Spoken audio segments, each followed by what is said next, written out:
বিসমিল্লাহির রহমানির রহিম। সম্মানিত সুধী সকলকে আমার আসসালামু আলাইকুম। আশা করছি সকলে ভালো আছেন এবং সুস্থ আছেন।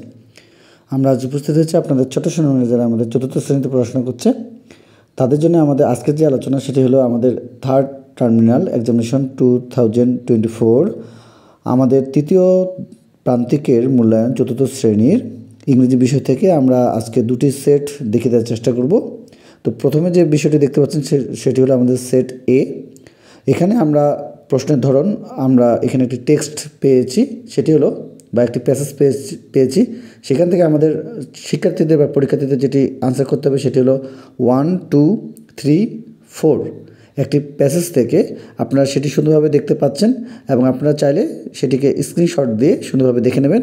আমরা আজকে কোনো কিছু আলোচনা করব না, জাস্ট আপনাদেরকে প্রশ্নপত্রগুলো দেখে দেওয়ার চেষ্টা করব দুটি সেট। আশা করছি আমরা প্রথম থেকে শেষ পর্যন্ত ভিডিওতে সময় দিয়ে, যেহেতু আমাদের আজকে 6 মিনিটের একটি ভিডিও বা 7 মিনিটের একটি ভিডিও হতে পারে, সেহেতু আমরা সুন্দরভাবে প্রত্যেকটি বিষয় আমরা আর কোনো কিছু আলোচনাই করব না। আমরা শুধু কিভাবে আপনাদের এই বিষয়টি বাসা থেকে প্রস্তুতি নেবেন তার জন্য আমরা আলোচনা করছি। তো আমরা এখানে প্যাসেজ থেকে 1, 2, 3, 4 পেয়ে যাব। 5 নম্বরে আমাদের থাকবে হলো ম্যাচিং, এখানে দেখতে পাচ্ছি। নাম্বার 6-এ রয়েছে হলো rewrite the sentences using capital letters and পাংচুয়েশনস marks where necessary, অর্থাৎ আমাদের কথা দাড়ি কমা বা এই ধরনের বিষয়গুলো পড়বে বা বসবে সেই বিষয়গুলো নিয়ে। এবং নাম্বার 7-এ যেটি দেওয়া রয়েছে সেটি হলো আবারও এখানে আমাদের কলাম এ কলাম বি দিয়ে আমাদের একটি ম্যাচিং রয়েছে। তো এই বিষয়গুলো আমরা আমাদের ছোটো সময়তে আমরা 1 থেকে 7 পর্যন্ত দেখতে পেয়েছি। আরও যে বিষয়গুলো রয়েছে সেগুলো আমাদের পর্যায়ক্রমে চলে আসবে। আশা করছি আমরা সেট এ যেভাবে দেখেছি সেট বিয়েও আমরা সেভাবেই সময় দেব এবং আমরা এই অনুযায়ী আমরা আমাদের ছোটো সময়দের প্রস্তুতিগুলো নেওয়ার চেষ্টা করব।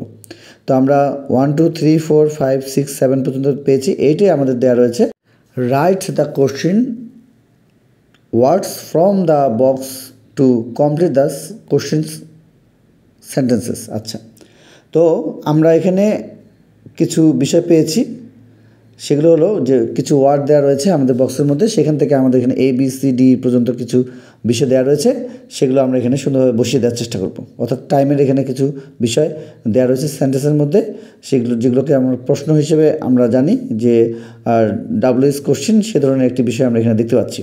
আচ্ছা, নাম্বার 9-এ যেটি দেওয়া রয়েছে সেটি হলো rewrite the correct form of verbs. আচ্ছা, নাম্বার 10-এ যেটি দেওয়া রয়েছে সেটি হলো answer the short questions showing your daily activities.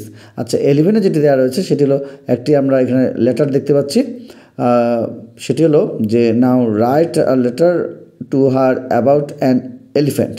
আচ্ছা, তার মানে আমরা এখানে দেখতে পাচ্ছি যে এখানে যে লেটারটি দেওয়া রয়েছে একটা আমরা প্রথম থেকে পড়ে নিই, তাহলে আমাদের সুবিধা হবে। Suppose you are Amreen, you live at 7B Rampura, Dhaka. Recently you have visited the zoo at Mirpur. Your friend Merun lives at Kamalganj in Rajshahi. She wants to know about an elephant from you. আচ্ছা, তো আমরা সে বিষয়টি দেখেছি এবং আমরা এই অনুযায়ী আমাদের ছোটো সময়দের যে লেটারগুলো রয়েছে সেগুলো শিখে রাখার চেষ্টা করব। এবং এর সাথে আমরা সেট বিতে যে বিষয়টি পেয়ে যাব, এখানে একটা আমরা টেক্সট বা প্যাসেজ পেয়ে যাচ্ছি।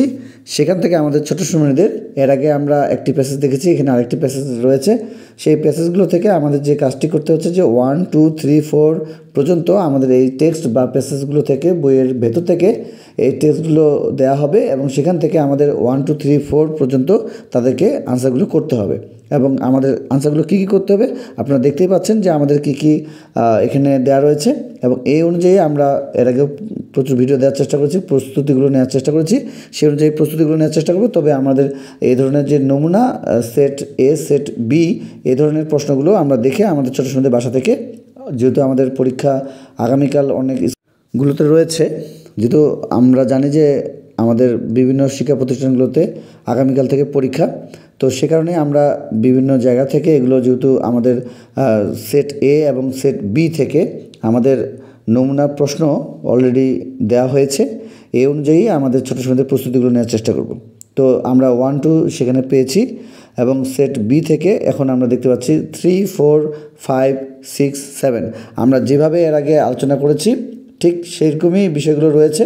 হয়তোবা এখানে এসে একটু পরিবর্তন হয়েছে বা কিছু প্যাসেজটি যেহেতু আলাদা সেহেতু প্রশ্ন বা সব কিছু আলাদা হবে, তবে ধরনগুলো অনেকটা একই রকম। যেমন এখানে আমরা যেটি প্যারাগ্রাফ পেয়ে যাব সেটি হলো write a short composition on your food habit.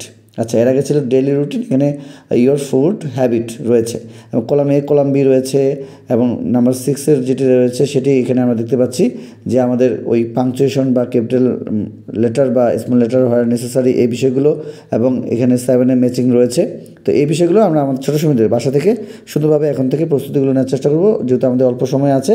এবং নাম্বার 8 সেই ধরনের বিষয়ই দেওয়া রয়েছে, যেমন আমরা এর আগে সেট এতে পেয়েছিলাম, ঠিক সে ধরনের বিষয়গুলোই। এবং আমরা এখানে WS কোশ্চেনের একটি বিষয় পেয়ে যাচ্ছি এবং সেগুলো দিয়ে আমাদের এখানে যে শূন্যস্থানগুলো রয়েছে সেগুলো পূরণ করতে হবে। এবং আমাদের এরপরে রয়েছে আমাদের ভার্বের বিষয়, এবং এরপরে রয়েছে আমাদের যে 10 সেটি হলো complete the sentences with the correct day or ordinal number word, অর্থাৎ আমরা ডের বা সময়ের যে বিষয়গুলো সেই বিষয়গুলো এখানে আমরা একটি প্রশ্নের সাহায্যে পেয়ে যাব। এবং নাম্বার 11 যেটি দেওয়া রয়েছে সেটি হলো আমাদের একটি লেটার দেওয়া রয়েছে, সেই লেটারটি হলো যে now write a letter to your younger brother advising him to wash hands before taking food. আচ্ছা, তো খাওয়ার পূর্বে যে আমাদের হাত ধোয়ার বা এই ধরনের একটি বিষয় রয়েছে সেই বিষয়টির জন্য এখানে অ্যাডভাইস করা হয়েছে। তো আমরা সেট এ সেট বি থেকে যে ধরনের প্যাসেজ দুটি পেয়েছি, এ ধরনের বা এই আঙ্গিকেই আমরা আমাদের ছোটো সময়দের প্রস্তুতিগুলো নেওয়ার চেষ্টা করব। এবং টেক্সট বা প্যাসেজ থেকে 1 2 3 4কে কেন্দ্র করে সেটিকে সাজিয়ে আমরা বিভিন্ন গাইড বা বিভিন্ন জায়গা থেকে নোট নিয়ে এগুলো আমরা শেখাতে পারি। এবং 5 6 7 8 9 10 11 পর্যন্ত এভাবে আমরা বাসা থেকে প্রস্তুতি নেওয়ার চেষ্টা করতে পারি। সকলকে অসংখ্য ধন্যবাদ জানিয়ে শেষ করছি।